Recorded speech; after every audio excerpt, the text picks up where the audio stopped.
Perkenalkan, nama saya Sarula Priscilla, anggota kelompok dari kelompok Siddhartha Sejarah Pemikiran. Di sini kami akan menjelaskan dan juga menjabarkan beberapa hal yang terkait dengan cara pandang agama terhadap sesuatu hal. Yang pertama, dapat kita ketahui bahwa setiap agama memiliki cara pandang dan juga ajarannya masing-masing, dan tentunya memiliki isi dan juga latar belakang yang sangat berbeda. Nah, di sini kita akan menjelaskannya lebih rinci dan lebih detail lagi. Untuk yang pertama itu ada pertanyaan tentang bagaimana cara pandang agama-agama terhadap cara penguburan. Ada yang dilakukan dengan cara pemakaman maupun kremasi sesuai dengan ketentuan dan juga ajaran yang sudah berlaku di setiap agamanya. Lalu yang terakhir ada pertanyaan tentang bagaimana suatu agama itu memandang keberadaan Tuhan atau bagaimana cara Tuhan itu dianggap ada dalam suatu agama. Lalu ada juga tentang cara terbentuknya dunia beserta manusia, terakhirnya manusia itu seperti apa menurut pandangan agama masing-masing. Walaupun tiap-tiap agama tersebut memiliki perspektif maupun persepsi yang berbeda terhadap suatu hal, tetapi mereka semua memiliki tujuan yang sama, yaitu untuk mengajarkan kebaikan bagi para umat-umatnya. Maka dari itu, mari kita segera beralih ke video penjelasan lebih detailnya. Pertama-tama kami akan menjelaskan mengenai kremasi atau penguburan dari berbagai sudut pandang agama. Yang pertama kami akan menjelaskan mengenai agama Buddha. Jadi dalam agama Buddha sebenarnya tidak ditetapkan umat harus dikremasi atau dikubur. Namun alasan mendasar kebanyakan umat agama Buddha memilih dikremasi adalah karena melihat Buddha Gautama yang dulu jauh-jauh hari sesudah menitahkan para siswanya untuk melakukan upacara kremasi khusus setelah beliau parinibbana. Tidak ada kewajiban tertentu di Tripitaka untuk melakukan kremasi bagi siswa Buddha lainnya. Keputusan Buddha yang memilih dikremasi agaknya didasari oleh tradisi upacara pemakaman India kuno. Masyarakat ini biasa melakukan kremasi terhadap jenazah keluarganya. Namun terdapat suatu ritual di Tibet yang sangat terkenal, yaitu pemakaman langit Tibet. Pemakaman ini berasal dari para umat Buddha di Tibet. Jasadnya ditinggalkan pada alam terbuka dan membiarkan makhluk hidup seperti binatang memakannya. Ritual ini cara suatu umat untuk mengembangkan ataupun menjalankan nilai Buddhis, yaitu metta dan juga karuna, agar orang tersebut dapat mencapai nibbana. Nah, ini contoh gambarnya. Ya, selanjutnya akan dijelaskan oleh teman saya. Lalu yang kedua ada agama Islam. Dalam agama Islam, kremasi tidak dianjurkan. Dalam agama Islam sendiri, penguburan harus segera dilakukan dengan waktu 24 jam setelah kematian dan segera untuk dimandikan serta dibungkus menggunakan kain kafan dan penguburan di peti mati hingga kiamat. Kremasi bertentangan dengan syariat Islam mulia yang mengharuskan jenazah dihargai dan dihormati. Dipercaya bahwa peti akan tampak seperti tempat penghakiman bagi orang baik. Maka peti akan tampak seperti di surga. Dan bagi orang tidak benar, maka akan menjadi siksaan. Peti akan dihadapkan ke arah kiblat, yaitu Mekah, sesuai sunnah dalam agama Islam.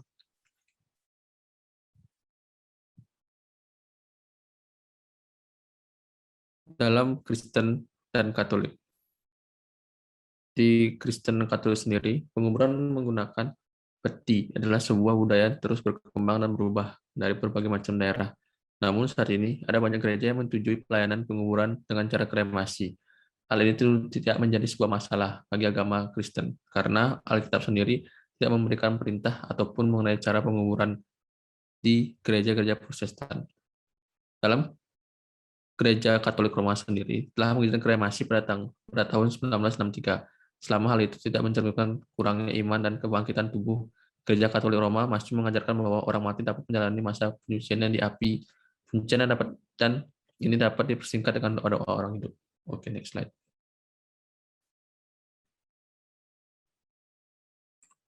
Selanjutnya itu ada dari pandangan agama Hindu. Jadi dalam agama Hindu itu dibagi menjadi dua fisik. Jadi ada fisik kasar dan juga fisik halus. Kalau yang fisik kasar itu ada mata. Jadi fisik kasar ini pada saat kematian biasanya hanya ini aja yang akan ditinggalkan oleh orang yang sudah mati tersebut. fisik orang mati ini setelah proses di neraka dan surga akan memperoleh fisik kasar lagi ketika lahir di planet-planet lainnya seperti terakhir lagi di bumi. Sehingga fisik kasar yang lama pada saat kematian sudah tidak akan diperlukan lagi. Kalau fisik halus itu ada atman atau roh inti. Jadi kalau misalkan sudah meninggal, yang tersisa itu hanya rohnya saja. Jadi fisiknya itu harus dibakar. Nah, upacara pemakaman berdasarkan kitab Weda biasanya dilakukan dengan cara kremasi. Dipercaya bahwa api yang melambangkan Dewa Agni adalah sebagai bentuk penyucian dan juga sarana untuk memindahkan benda-benda dari alam fana ke alam para dewa, dan ini juga berlaku pada tubuh manusia. Next.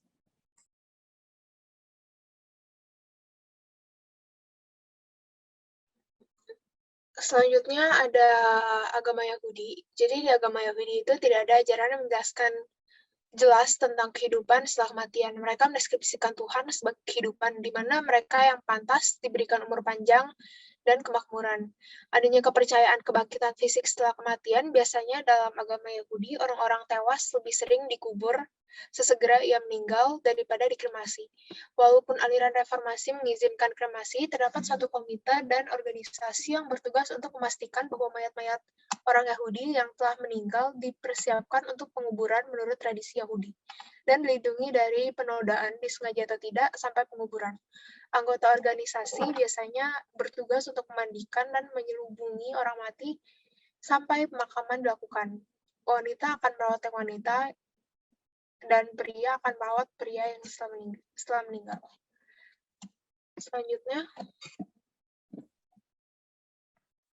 Lalu selanjutnya, kami akan menjelaskan tentang pandangan agama terhadap Tuhan, manusia, dan dunia. Yang pertama ada agama Buddha. Untuk konsep Tuhan dalam agama Buddha tidak dijelaskan secara detail siapakah Tuhan dalam agama ini. Sebab umat Buddha memiliki anggapan bahwa Tuhan merupakan sesuatu ataupun seseorang yang tidak dilahirkan dan diciptakan. Sehingga agama ini dinilai cukup berbeda dibandingkan dengan agama lainnya. Mereka mempercayai bahwa segala sesuatu atmosfer yang tercipta di dunia ini telah diatur oleh 5 hukum kosmik yang isinya yaitu Utuniyama, Bijaniyama, Kamaniyama, Citaniyama, dan Damaniyama. Pada intinya, Tuhan atau ketuhanan yang Maha Esa dalam agama ini tidak memiliki raga apapun, karena mutlak dan sesuatu yang lahir tanpa aku, atau disebut anatta.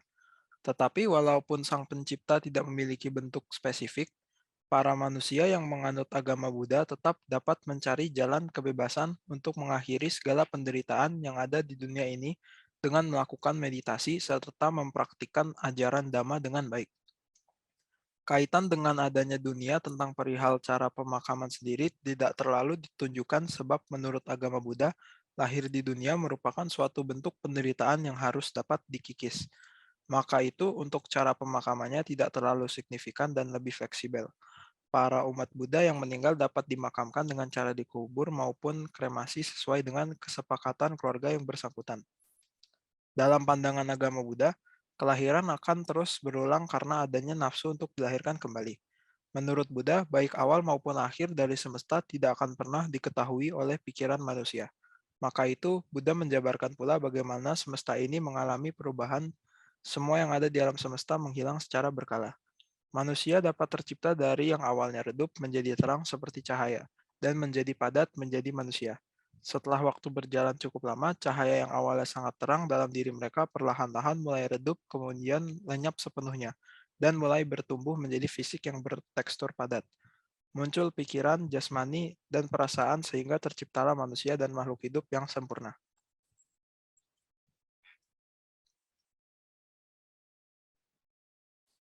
Agama Islam sendiri, konsep Tuhan dijelaskan. Disebut Allah sebagai Zat yang Maha Tinggi, nyata dan esa, Maha Pencipta alam beserta isinya. Agama Islam menitik beratkan konsep dualisasi Tuhan yang tunggal dan Maha Kuasa. Serta dalam Al-Quran sebagai kitab suci agama Islam terdapat 99 nama baik Allah atau yang sering disebut Asmaul Husna. Dalam Al-Quran sendiri juga dijelaskan terkait dunia atau alam semesta bahwa Allah telah menciptakan segala sesuatu baik yang di langit maupun di bumi. Allah pencipta segala sesuatu. Itulah sifatnya yang paling benar dan paling nyata. Tidak ada pencipta lainnya selain dan yang terdapat dalam Al-Quran. Dalam Al-Quran banyak juga dijelaskan tentang fenomena alam semesta dan ciptaannya dilihat dari mata kepala seperti kejadian siang dan malam, matahari, bulan, dan planet-planet lainnya. Penjelasan terkait alam semesta terdapat pada surat An-Nahl dan surat Al-Mu'minun yang terdapat dalam Al-Quran. Dalam hal ini juga, konsep manusia dalam Islam sendiri dijelaskan sebagai hakikat yang punya dua dimensi, yaitu dimensi material, yang itu jasad, dan dimensi immaterial, yaitu roh atau jiwa, dan tertera dalam surat Yasin 36-79. Next slide. Lanjut ke pandangan agama Kristen dan juga Katolik. Yang pertama, untuk konsep Tuhan dari agama ini memegang konsep Tritunggal yang terdiri dari Bapa, Putra, dan Roh Kudus secara dogmatis. Pengertian Tuhan dalam agama Kristen terdapat suatu ciri khas, yaitu mereka memegang konsep Trinitas. Selama ini setiap umat Kristen selalu mempercayai dan juga meyakini bahwa Yesus Kristus yang menjadi juru selamat mereka dengan cara menyelamatkan mereka melalui kejadian kematiannya di tiang salib dan kebangkitan beliau dari masa kuburnya. Konsep manusia dari umat Kristen ini juga menjadikan mereka mengikuti eksistensi Tuhan, dan mereka juga ada dan hadir karena terselamatkan dari suatu kebinasaan. Lalu, terdapat beberapa perdebatan yang terjadi antara Arius, Athanasius, dan juga Yohanes tentang arti Tuhan sebenarnya. Namun, jika ditelah lebih lanjut, pendapat mereka ini sebenarnya memiliki kesimpulan yang sama.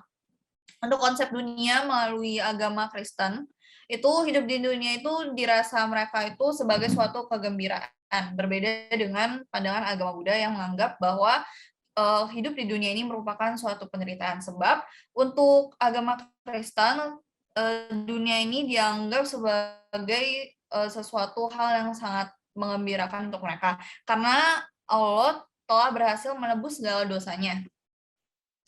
Lalu, segala ajaran yang telah diajarkan oleh Yesus harus selalu dipatuhi dan juga dijalani dengan baik oleh para umatnya, sehingga mereka akan menjadi pribadi yang kudus.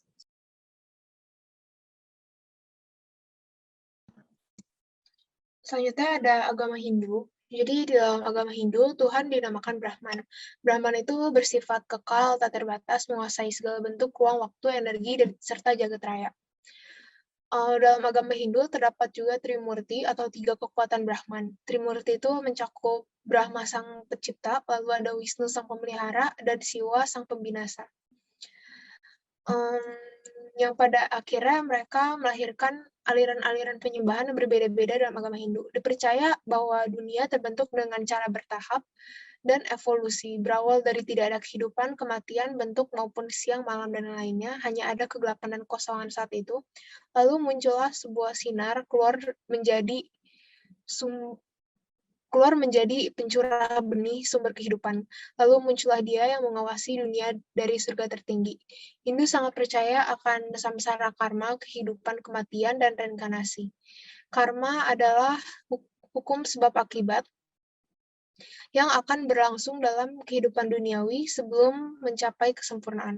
Manusia hidup di dunia dengan 4 tujuan, yaitu dharma, artha, kama, dan moksa. Karena hidup bereinkarnasi, manusia harus hidup bermoral dengan cara beragama untuk landasan tujuan hidup selanjutnya yang lebih baik, dengan cara berbuat baik untuk karma baik. Tuhan, manusia, dan dunia adalah suatu keterkaitan agar kehidupan berjalan sebagaimana adanya. Dengan kehilangan salah satunya, maka kehidupan akan sangat kacau. Selanjutnya, Lalu yang terakhir ada agama Yahudi. Umat Yahudi mempercayai Tuhan Yang Maha Esa sebagai pencipta dunia, dan mereka percaya bahwa Tuhanlah yang menyelamatkan Israel dari penindasan Mesir. Mereka tidak menyebut Tuhannya secara sembarangan. Sebagian umat membaca Tuhannya sebagai Yahweh. Dalam agama ini, terjadinya atau terbentuknya kehidupan dalam dunia tertulis pada kitabnya dalam ayat 24-31. Dunia tidak langsung berisikan banyak makhluk hidup. Pada awalnya terbentuk dulu bumi yang baru, kemudian para hewan diciptakan saat hari ke-6. Walaupun asal-usulnya tidak secara detail dijelaskan. Manusia juga turut diciptakan oleh Tuhan sesuai dengan citranya pada saat itu. Dalam Yahudi, setiap harinya di dunia terdapat perbedaan waktu antara pagi hingga malam. Juga diberitahu bahwa setiap harinya ada 6 hari. Lalu untuk hari ketujuh terhitung sebagai hari istirahat, yang lebih dikenal dengan sebutan hari Sabat. Konsep manusia menurut agama ini dijelaskan dan juga dicatat dalam beberapa ayat-ayat. Manusia tercipta dari tanah debu lalu ditiupkan, yang diciptakan sendiri oleh citra Tuhan. Kehidupan manusia diciptakan untuk menghormati Tuhan dengan cara mewajibkan manusia menghormati sesamanya. Dalam Yahudi terdapat istilah empat dunia. Ini dapat dipetakan menjadi 4 elemen atau 5 tingkat jiwa yang dijelaskan oleh para kabalis. Segala sesuatu yang muncul secara bersamaan di keempat alam ini.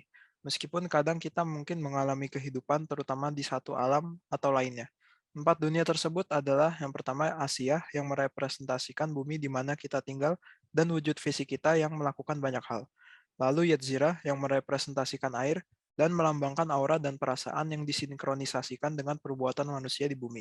Lalu ada Bria yang merepresentasikan udara sebagai simbol dari semua makna yang ada di dunia, di mana setiap hal dan benda memiliki makna dan tujuan dalam dunia.